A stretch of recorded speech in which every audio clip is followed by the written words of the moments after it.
Hello and welcome. My name is Amanda and today I have for you my August wrap-up.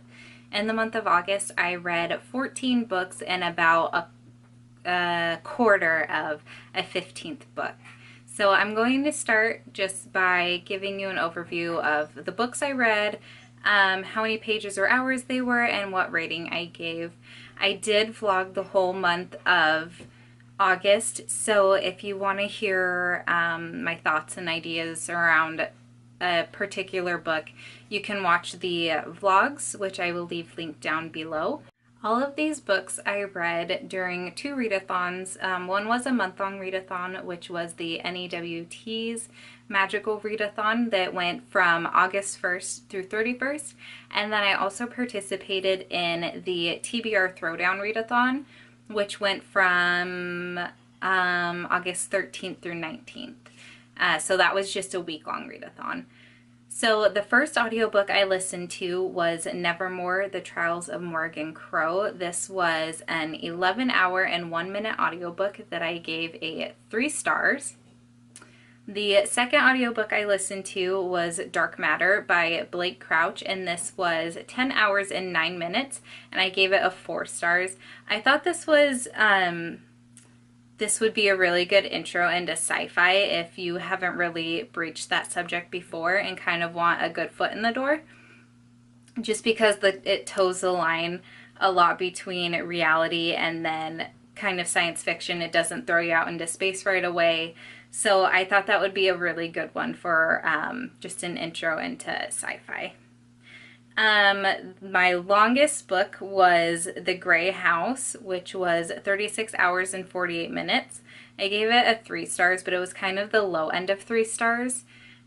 This is a book that I got for free on Kindle when they had a bundle of probably 10 books that were written by like international authors. Most of the books are translated into English from other languages. This was translated from Russian into English. Next audiobook I listened to was Last Year, which was 11 hours and 21 minutes.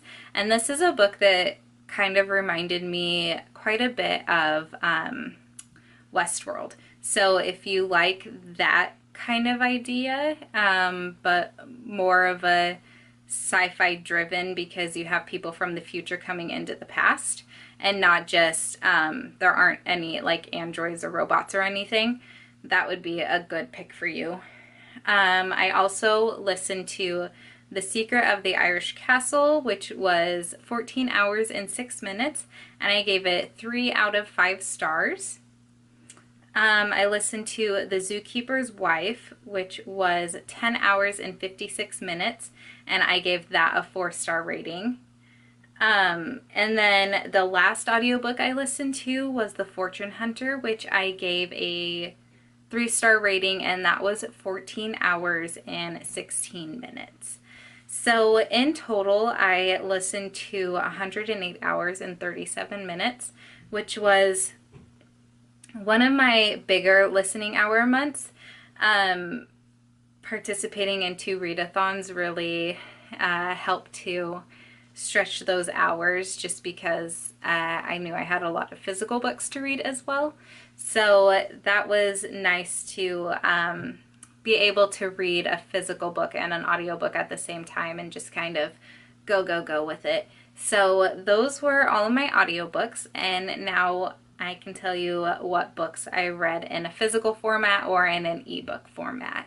The first book I read in the physical format was Down Among the Sticks and Bones by Seanan McGuire.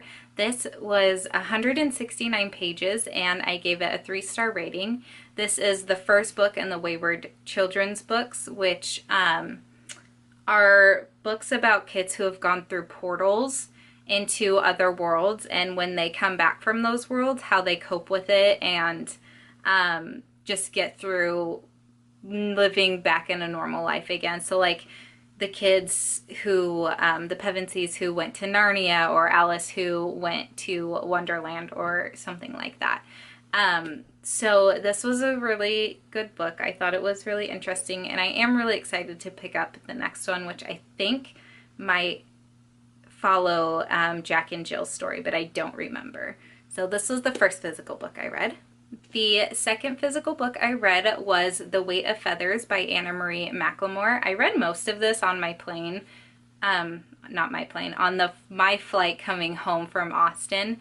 This was a 308-page book that I gave 4 stars. Spoiler, but so far I've given all of Anna Marie McLemore's books 4 stars, which I read another one of hers, and you'll see that in a minute. But I really enjoyed this story. This was actually her debut novel, and it was really good. I love the magical realism elements she has in her stories, but I feel like they're not super overpowering. So they're very relatable. So this was a really good book, and I liked it a lot. The only ebook that I read this month was The Little Prince, which was 112 pages. I gave it a 3-star rating. I thought it was really cute. I've seen most of the movie on Netflix, but I never finished it. But you can definitely see how they created the movie based on the book, and it's got a lot of the same details, but at the same time it's a little bit different. But it was just really cute. It had a lot of good messages, and I really enjoyed it, so I'm glad that I got to read that finally. The next physical book I read is a book I have had on my shelf for quite a while, and that is A Bend in the Road by Nicholas Sparks. This book is, or the copy I have, is 341 pages, and I gave it a 3-star rating. It was an interesting twist to Nicholas Sparks books, just because I feel like they can follow, well, and it did follow along kind of the same plot lines that his typically do, but I thought it was really interesting following a main character who was a cop and dealing with his wife's passing at such a young age, and how he deals with that, and finding the person who did the hit and run and ended up causing her death. So this was an interesting story that, though it was kind of predictable, it was still a good one, and it had a nice ending at the end, just like you can expect from most Nicholas Sparks books, so I did enjoy it. The next book I read was actually a graphic novel, and this is Black Hole by Charles Burns. It's 368 pages, and I gave it a 2-star rating. Basically, what it is a story set in suburban Seattle in the mid-1970s. It follows teenagers in a high school, though most of the setting is away from the high school, and these teenagers are experiencing things together, and things are spreading from person to person. So it's what did they call it? Basically, it's a graphic interpretation of what people look like when they get the bug. Just how like blown out and out of proportion it is, like people with tails or big boils or like melting off skin or something like that.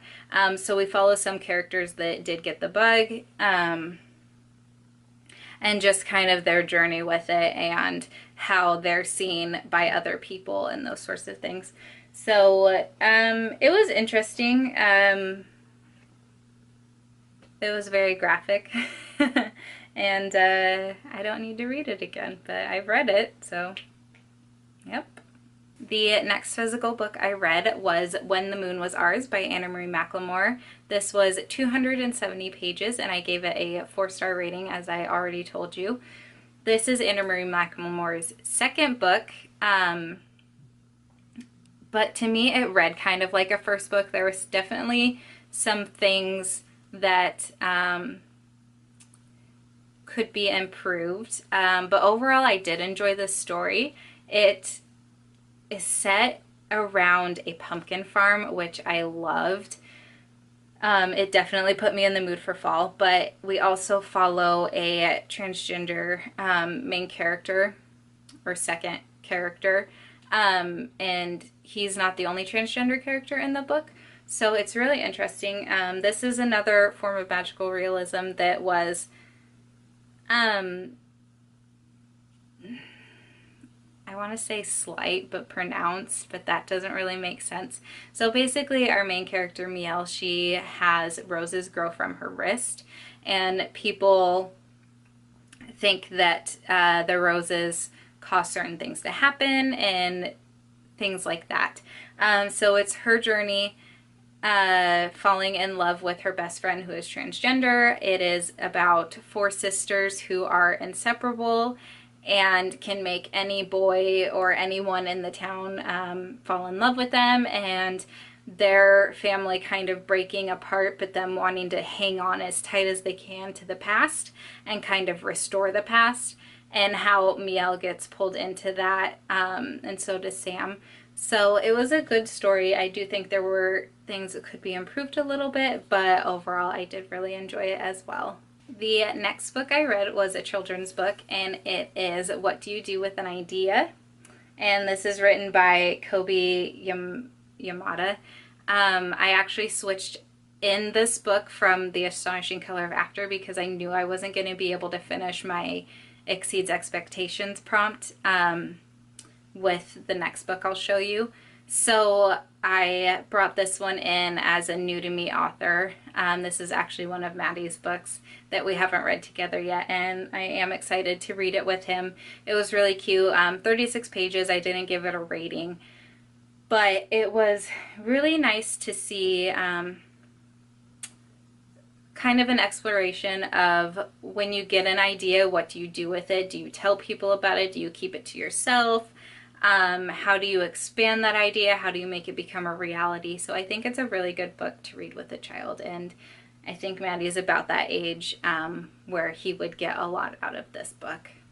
The last book I read partially was The Astonishing Color of After by Emily X. Arpan. It's naked because I don't read with the dust jacket on, but it's got a really pretty foiled feather on the cover there. I did get 66 pages into it, and I am enjoying it, but like I said with the last book, I just knew that I wasn't going to be able to finish this book in time, and I wanted to just to meet my goals for the N.E.W.T.s. So I do plan to continue this through September, and I'm looking forward to seeing the resolution. This is another magical realism book. I love magical realism. It's one of my favorite things aside from fantasy to read about. This is probably top 2 or 3. So I'm excited to continue reading this. In total, I read 1,670 pages this month, which is, I think, the most I've read so far in a month. And then my average rating was 3.2. So I had quite a few 4-star ratings, but a majority of my ratings were a 3-star, which is pretty average for me. And then I had that one 2-star.